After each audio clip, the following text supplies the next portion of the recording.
दोस्तों, एक सवाल।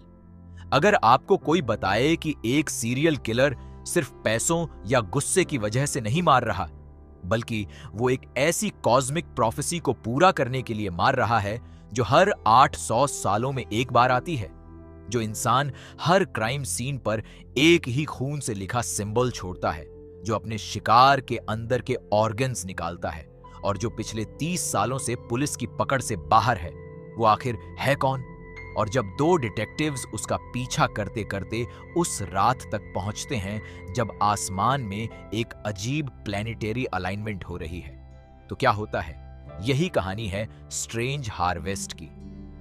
एक 2025 में रिलीज हुई अमेरिकन मॉक्यूमेंटरी हॉरर फिल्म जो एक ट्रू क्राइम डॉक्यूमेंटरी की तरह दिखती है, लेकिन जब यह अपना असली रंग दिखाती है तो आपकी रीढ़ में सिहरन दौड़ जाती है। पहले यह समझते हैं कि यह फिल्म है कैसी। यह एक मॉक्यूमेंट्री है, यानी यह एक फेक डॉक्यूमेंट्री है। फिल्म ऐसी बनाई गई है जैसे आप टीवी पर कोई रियल ट्रू क्राइम शो देख रहे हों। डिटेक्टिव्स कैमरा के सामने बैठकर इंटरव्यू दे रहे हैं, विटनेसेस बात कर रहे हैं, पुलिस बॉडी कैम फुटेज है, सीसीटीवी फुटेज है, क्राइम सीन फोटोज हैं, सब कुछ बिल्कुल रियल लगता है। और यही इस फिल्म की सबसे बड़ी ताकत है। डायरेक्टर स्टुअर्ट ऑर्टिज ने इसे इतनी केयरफुली बनाया कि कई लोग पहले सोचते हैं कि यह सच में हुआ होगा, और जब तक उन्हें पता चलता है कि यह फिक्शन है तब तक वो इतने गहरे खिंच चुके होते हैं कि रुकना मुश्किल हो जाता है। कहानी शुरू होती है कैलिफोर्निया के इनलैंड एम्पायर से, सैन बर्नार्डिनो का इलाका। साल था 1993। डिटेक्टिव जो किर्बी और उनकी पार्टनर डिटेक्टिव लेक्सी टेलर दोनों ने कैमरा के सामने अपनी उस जिंदगी के सबसे भयानक केस को याद करके बताया। पीटर जिजो ने जो किर्बी को निभाया, एक संबर, थका हुआ लेकिन बेहद डिटर्मिन्ड डिटेक्टिव।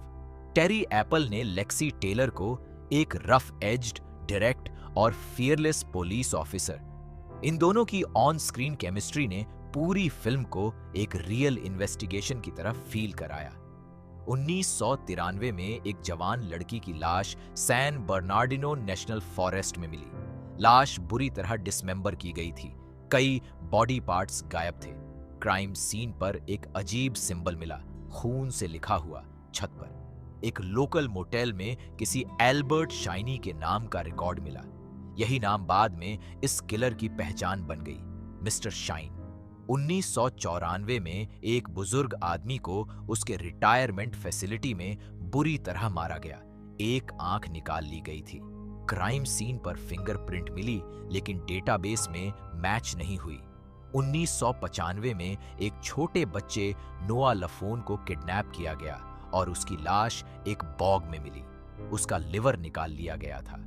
3 अलग अलग मर्डर्स, 3 अलग विक्टिम्स, लेकिन एक जैसा वो खूनी सिंबल, एक जैसा तरीका।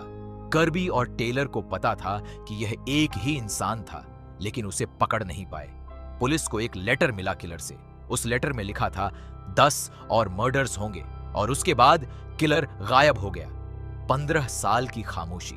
कर्बी और टेलर को लगने लगा था कि शायद वो मर गया, शायद किसी और देश चला गया। केस ठंडा पड़ गया। जिंदगी आगे बढ़ी।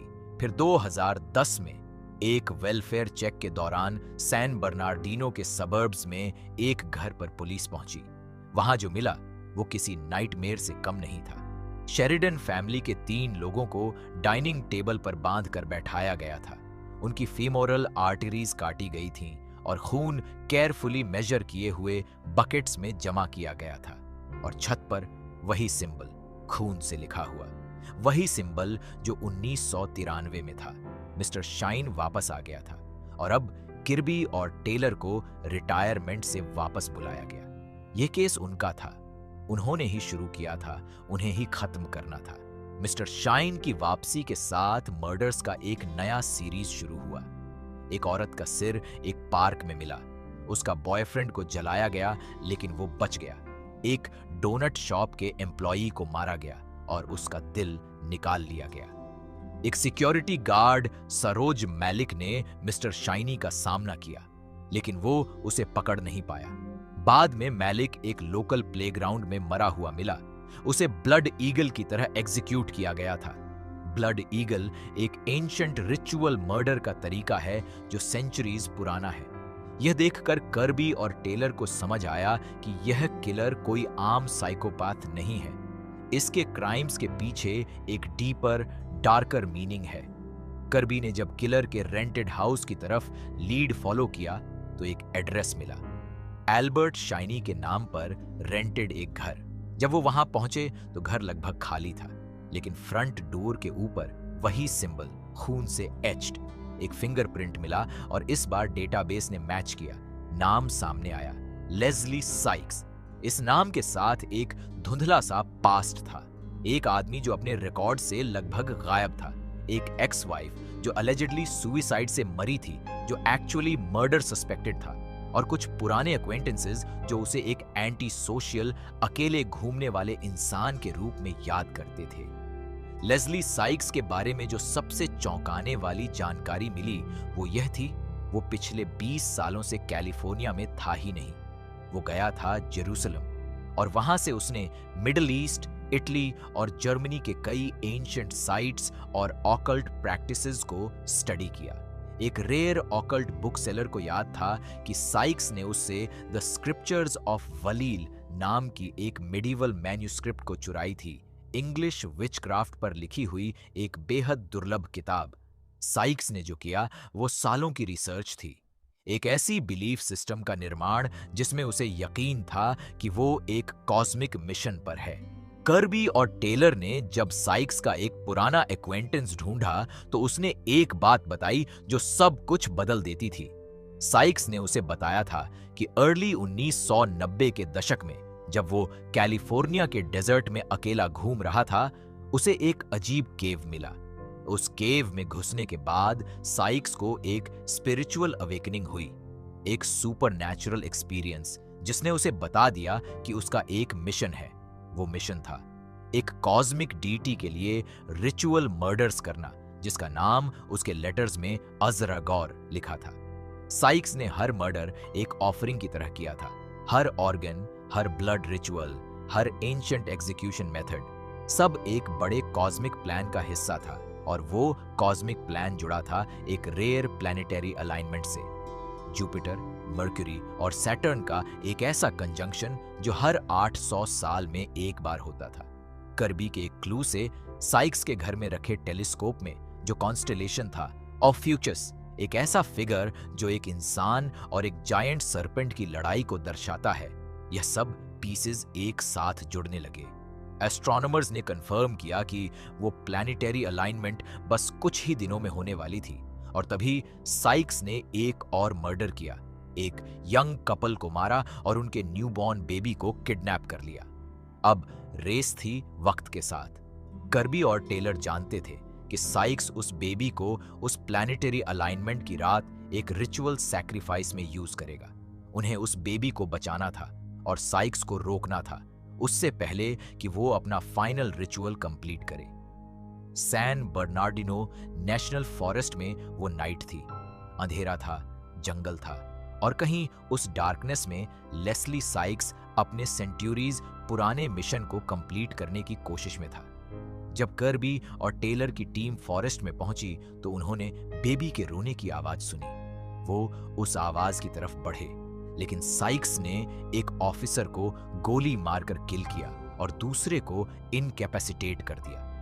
जो सीन उस ऑफिसर ने आगे देखा वो इस पूरी फिल्म का सबसे डिस्टर्बिंग मोमेंट था। साइक्स ने वहां एक रिचुअल पायर बनाई थी, उसी सिंबल के आकार के ग्रोटेस्क स्ट्रक्चर्स खड़े किए थे जो वो हर क्राइम सीन पर छोड़ता था, और वो उस बेबी को उस पर बर्न करने वाला था, ठीक उस मोमेंट में जब वो प्लैनेटरी अलाइनमेंट पीक पर थी।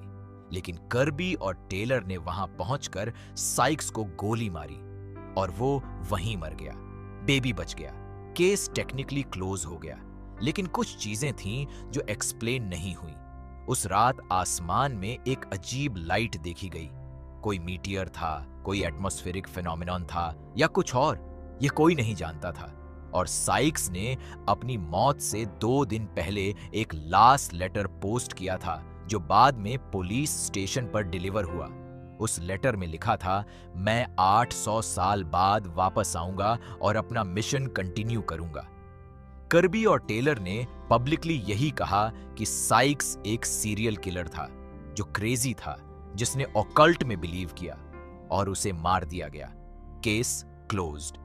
लेकिन फिल्म यहां पूरी नहीं होती। पोस्ट क्रेडिट सीन में डिटेक्टिव, जो किर्बी अकेला था जोशुआ ट्री नेशनल पार्क में, उसने अपने फोन पर खुद को रिकॉर्ड किया। वो केव्स ढूंढ रहा था, वो केव जिसके बारे में साइक्स ने कहा था कि वहां उसे सुपरनैचुरल अवेकनिंग मिली थी। उसके मैप पर कई मार्क्स थे, कई डेड एंड्स थे, लेकिन किर्बी रुका नहीं था। यह पोस्ट क्रेडिट सीन एक बहुत बड़ा सवाल छोड़ता है। क्या किर्बी को खुद इस केव के बारे में क्यूरियोसिटी थी? क्या वो वेरीफाई करना चाहता था कि साइक्स की सुपरनैचुरल क्लेम्स सच थीं या झूठ? या, और ये सबसे डरावना सवाल है, क्या कर्बी खुद उस पावर तक पहुंचना चाहता था जिसके लिए साइक्स ने 30 साल तक मर्डर्स किए? स्ट्रेंज हार्वेस्ट एक ऐसी फिल्म है जो आपको शुरू से एंड तक ये बिलीव दिलाती रहती है कि यह रियल है, और यही इसकी सबसे बड़ी अचीवमेंट है।